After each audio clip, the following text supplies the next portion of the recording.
नमस्कार दोस्तों, हमारे YouTube चैनल पर एक बार फिर आपका स्वागत है। मध्य प्रदेश अतिथि शिक्षक भर्ती को लेकर एक और बड़ी अपडेट निकलकर सामने आ रही है। जैसा कि आप जानते हैं, भर्ती प्रक्रिया पर अभी फिलहाल रोक लगा दी गई है और 5 तारीख तक आपके मेंटेनेंस का काम चल रहा है। तो यहाँ पर किस कारण से आपका पोर्टल बंद किया गया या फिर भर्ती में देरी क्यों हो रही है, इन सब को लेकर एक बड़ी अपडेट यहाँ पर निकलकर सामने आ रही है। अगर आप यहाँ देखें, अतिथि शिक्षकों की उम्मीदों पर फिरा पानी, पोर्टल मेंटेनेंस में डाला गया तो इनकी उम्मीदों पर पानी फिर गया है। हालांकि कब तक पोर्टल शुरू होगा, इन सब के बारे में आगे तमाम जानकारी दी गई है। 1 से 7 अगस्त तक नियुक्ति आदेश जारी किया जाना था, लेकिन फिलहाल इस पर रोक लग गई है। स्कूल शिक्षा विभाग में नियुक्ति आदेश का इंतजार कर रहे अतिथि शिक्षकों का इंतजार और लंबा खिंच गया है। लोक शिक्षण ने जो आदेश जारी किया था उसके हिसाब से कुछ नहीं हुआ। जब नियुक्ति आदेश जारी किया जाना था उस दौरान पोर्टल ही मेंटेनेंस में डाल दिया गया। अब 5 अगस्त के बाद ही अतिथि शिक्षकों को नियुक्ति पत्र मिल पाएगा, तो 5 अगस्त के बाद ही इनको नियुक्ति पत्र मिल पाएंगे। ज्ञात हो कि लोक शिक्षण संचालनालय के आदेशानुसार काउंसलिंग के बाद जो पद रिक्त रह गए थे उन्हें जीएफएमएस पोर्टल पर अतिथि शिक्षकों के आमंत्रण के लिए प्रदर्शित करना था। 30 जुलाई तक पदों को प्रदर्शित किया जाना था। इसके बाद 1 अगस्त से 7 अगस्त तक अतिथि शिक्षकों की जीएफएमएस पोर्टल पर ज्वाइनिंग दर्ज करना था। 1 से 7 जुलाई के बीच ही शाला प्रभारी जीएफएमएस पोर्टल पर ज्वाइनिंग किए अतिथि शिक्षक का प्रमाणीकरण करना था। लोक शिक्षण संचालनालय के तय शेड्यूल के हिसाब से कुछ भी नहीं हुआ।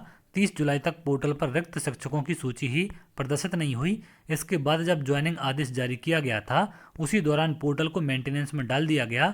अब 2 अगस्त से 5 अगस्त तक अतिथि शिक्षकों का कुछ नहीं हो पाएगा। ऑनलाइन सारा काम ठप पड़ गया है।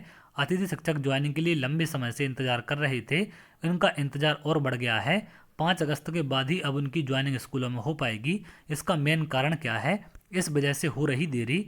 ज्ञात हो कि स्कूल शिक्षा विभाग में प्राथमिक, माध्यमिक, उच्च माध्यमिक, हाई स्कूल प्राचार्यों के उच्च पद प्रभार पर पदोन्नति देने काउंसलिंग का आयोजन किया गया था। 15 जुलाई से काउंसलिंग की कार्रवाई शुरू की गई। 29 जुलाई तक काउंसलिंग का दौर चला। अब काउंसलिंग की प्रक्रिया पूरी हो गई है। काउंसलिंग में पदोन्नति पाने वाले शिक्षकों को नवीन स्कूलों में पदस्थापना के आदेश नहीं हो पाए। इसकी वजह से रिक्त पद स्पष्ट नहीं हुए। जिलों में रिक्त पदों की स्थिति पदोन्नत शिक्षकों के ज्वाइनिंग के बाद ही स्पष्ट हो पाएगा। पदोन्नति को लेकर हुई काउंसलिंग में देरी के कारण ही अतिथि शिक्षकों को थोड़ा इंतजार करना पड़ रहा है। तो यहाँ पर पदोन्नति की जो प्रक्रिया चल रही थी, इसके कारण गेस्ट टीचर की भर्ती में देरी हो रही है और इसी वजह से पोर्टल को बंद किया गया है। 5 तारीख के बाद आपकी वापस से प्रक्रिया शुरू की जाएगी।